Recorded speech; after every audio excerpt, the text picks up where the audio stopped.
네, 안녕하세요.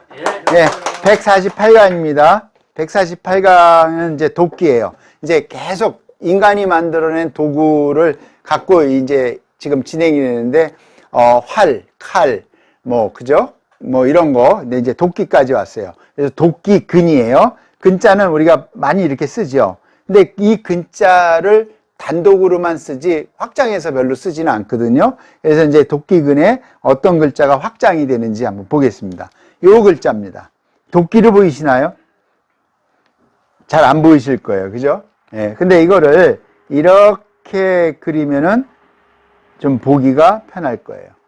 예. 아니면은 어떻게 그래요? 이렇게 그려야 되나? 하여튼 도끼예요. 이게 자루 같아요. 그죠? 근데 이게 자루고 이게 도끼다라고 써놓지는 않았어요. 그냥 모양을 이렇게 해놓고 도끼근이다. 그래서 모양에 대한 거를 설명해 놓은 것도 있지만 안 해 놓은 것도 있어요. 이게 이렇게 되니까 보이시나요? 이제는 비슷하게 보이죠. 그러니까 원래는 이 모양이 이거를 축약한 거죠. 예. 모든 이제 이게 한자 시간이지만 모든 문자나 모든 언어는 시대가 지나면 다 변합니다. 그리고 사용하는 거에 따라서 다 다를 수가 있어요. 그러니까 그 변하는 게 잘못된 게 아니죠. 그 시대에 필요하게끔 변하는 거거든요. 그러니까 한자의 모양도 이렇게 변하는 거죠. 그러니까 지금도 시대가 변해서 우리는 많이 안 쓰지만, 우리는 번자체를 많이 썼지만 중국에서는 간자체를 쓰잖아요. 그것도 자기네들이 필요에 의해서 변한 거죠. 예, 그러니까 필요에 의해서 계속 변하는 겁니다. 그리고 지금도 막 변하고 있죠. 예, 심지어는 지금 한글도 우리 아이들이 쓰는 한글을 보면 우리가 도대체 이해할 수 없는 그런 글자를 씁니다. 근데 그거를 이제 걱정스럽게 얘기하시는 분도 있지만 저는 걱정스럽게 얘기를 별로 안 하거든요. 왜? 시대가 지나면서 자꾸 그 시대에 맞게끔 변하기 때문에. 자, 이게 이제 도끼근인데 도끼근은 어떤 의미를 담는지 한번 보겠습니다. 이겁니다. 결국은 도끼근은 나무를 자르는 도끼이다. 그죠? 그러니까 도끼는 나무를 자르는 거예요. 칼도자는 병이야 그랬잖아요. 칼은 뭐예요? 싸우는 데 쓰는 거다. 원래 시작은. 근데 이제 다양하게 붙죠. 그래서 장목 부야. 예. 이거 부자를 써서 이제 잘 안 쓰죠. 이런 글자는 부자나 작자나. 그러니까 옛날에는 잘 보세요. 작자를 한번 보세요. 돌로 칼을 만들었다고 볼 수 있죠. 예? 그러니까 돌칼이에요. 예. 그러니까 돌로 자르는 나무를 자르는 도끼예요. 그죠? 이게 도끼부니까. 예. 그러니까 돌로 만들었는데 지금은 칼하면은 물론 도끼 칼도 있지만 주로 무슨 칼입니까? 청동이죠. 예. 청동으로 인간은 청동하고 철을 발견하면서 더 센 칼을 만들게 되죠.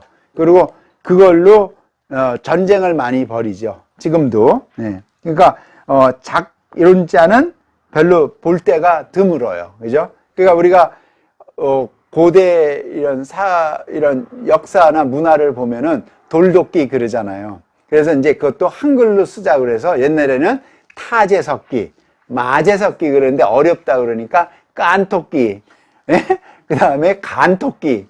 그러니까 가는 건 갈마자를 쓰니까 마제석기잖아요. 마제 갈마자를 써서 만들었다. 마제석기. 그 다음에 타제석기. 깨서 만들었다. 그래서 그거는 깬석기예요. 깐석기예요. 깬석기. 예, 그렇게 한글로 하면. 그런데 한글이 중요하기도 하지만 이제 여기에 이제 돌도끼라는 말이 이게 작자입니다. 작자. 예, 이렇게 해서 이제 나오니까 제가 설명드린 거예요. 그러니까 옛날에는 돌로 나무를 잘랐다 이거죠. 왜냐하면 청동이나 이런 게 없으니까. 예. 자, 이게 도끼근이고요. 이제 도끼하고 관련된 이제 단어 중에 하나가 지포자를 써요. 지포자를 써서 이게 도끼근이거든요. 근데 도끼근이라고 생각 안 해요. 보통 분들은. 왜? 이거는 생각을 안 하는 이유는 잘못된 게 아니라 그렇게 훈련을 배워보지를 않은 거예요. 교육이라는 그 자체가 프랙틱스잖아요. 결국은. 그러니까 집이에요. 그러니까 나무를 베는 소리이다. 집에서 나무를 뱄겠죠. 이게 이렇게 상상을 해보면은, 그러니까 벌목성야예요. 그러니까 이게 집에서 집을 만들려고 나무를 뱄나? 도끼를 사용했나? 그러니까 상상력을 할 수 있는 거예요. 근데 정확히는 알 수가 없죠. 근데 우리가 이거를 바소라고 하죠. 예. 어디 장소잖아요. 장소인데 뭐야? 뜻이 바예요. 근데 바로 쓰는 거는 별로 없는 것 같아요. 우리 언어 속에. 왜냐면은 이게 바라는 의미를 저 잘 모르겠어요. 한글학자가 아니니까. 왜 이거를 저거 하냐면은 우리가 흔히 뭐죠? 이거는 차다자잖아요. 일례로 차다자인데 우리가 다방 그러잖아요. 이럴 때는 한자음으로 쓴 거예요. 근데 차자로 하면은 우리가 찻집이라고 그러잖아요. 네, 찻집인데 이거를 한자로 쓰면은 그대로 하면은 다가가 돼야 돼. 맞잖아요. 예, 이거는 찻집이라는 말은 집가자를 쓰니까, 왜냐면 찻집은 순수 한글의 우리의 언어로 표현한 그 장소를 말하는 거고, 다방은 뭐예요? 한자음으로 말하는 거죠. 이제 문화가 발전해요. 찻집, 다방, 어느 순간에 다방은 촌스러운 말이 된 거야. 예? 찻집이 어느 순간에 고급집이 돼. 요즘은요. 카페. 다원도 있어요. 그러니까, 예, 다원도, 예, 이제 더 고급스럽게. 요즘은 주로 뭐예요? 카페. 예. 근데, 잘 아시지만, 간자체에서는 이거를 카페라고 써야 되는데, 이 카페가 이제 쓸 수 없으니까 어떻게 돼요? 가배 이렇게 쓰죠. 길거리 가다 보면은 이 간자체예요. 맞죠? 가배. 예. 가배인데 입이야. 더할까? 아닐 비일자야.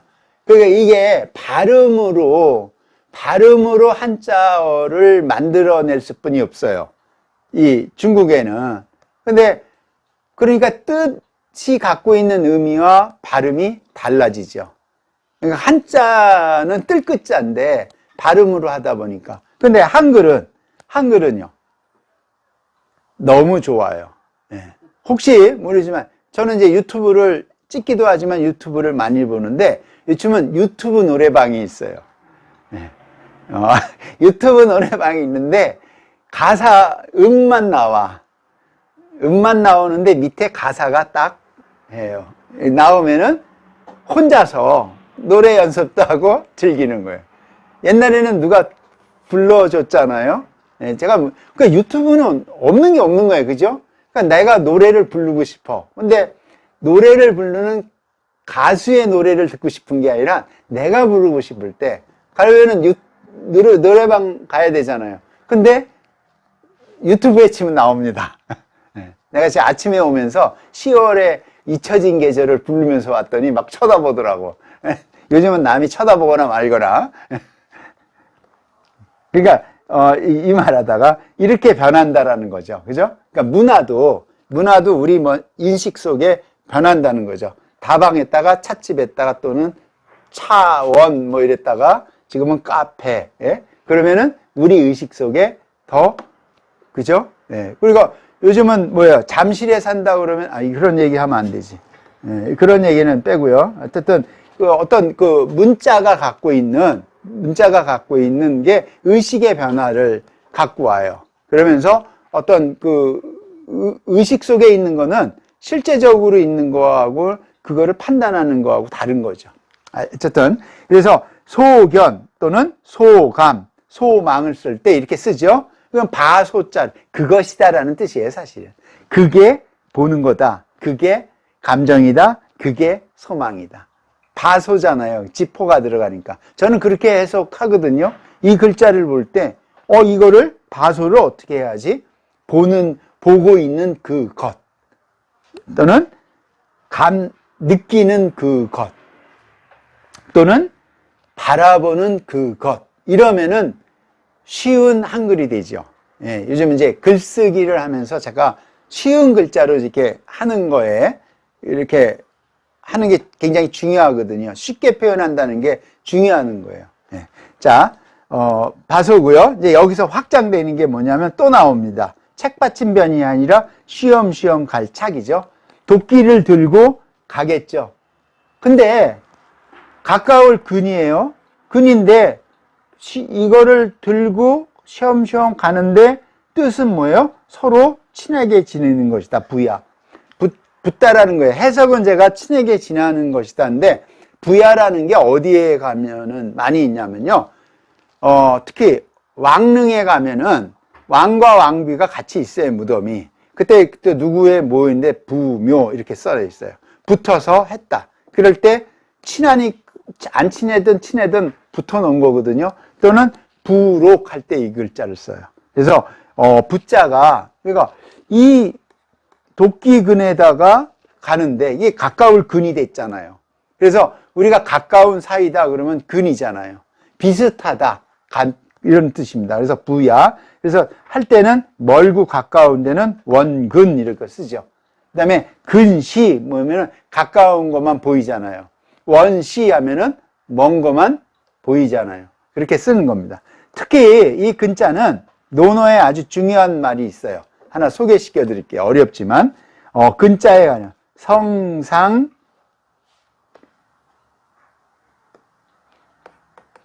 성상 근야.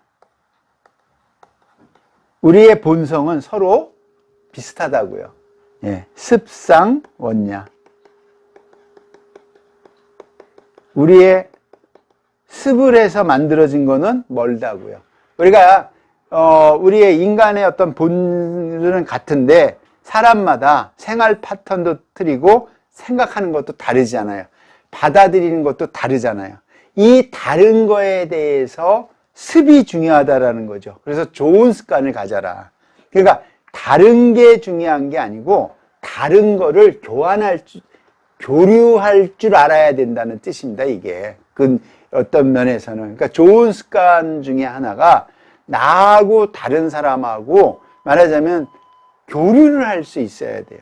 예, 그 말을 논어에 아주 중요한 거예요. 그러면서 좋은 습관을 들이라고 하는 뜻에서 이 해석은 하지만 사실은 교류를 습상 원야 멀잖아요. 습은.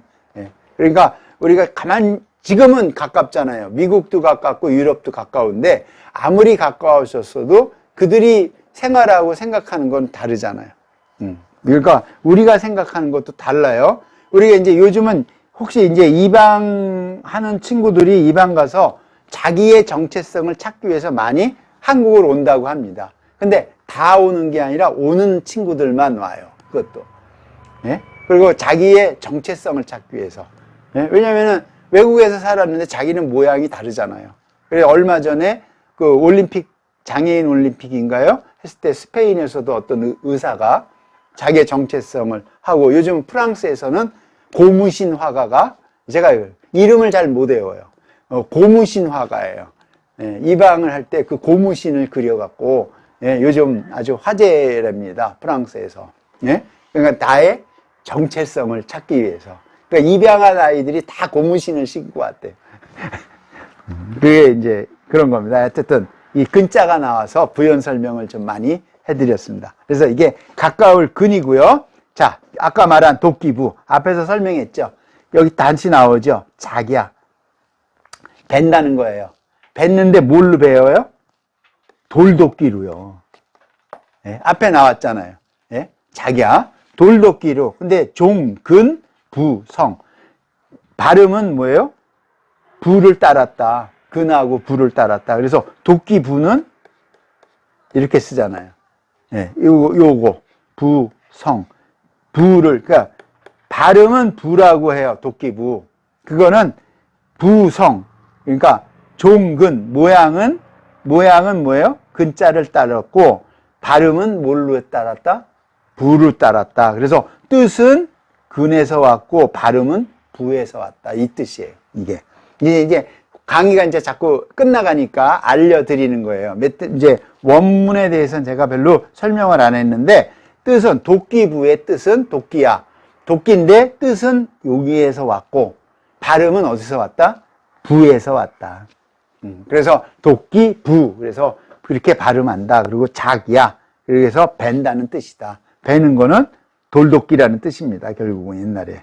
예. 자, 앞에서 타제석기, 마제석기 설명한 거하고 연관이 됩니다. 자, 여기까지 해서 오늘도 동목. 그래서 쭉 도끼에 대해서 이제 계속 하고 있습니다. 자, 오늘도 유학 여기서 마치도록 하겠습니다. 감사합니다.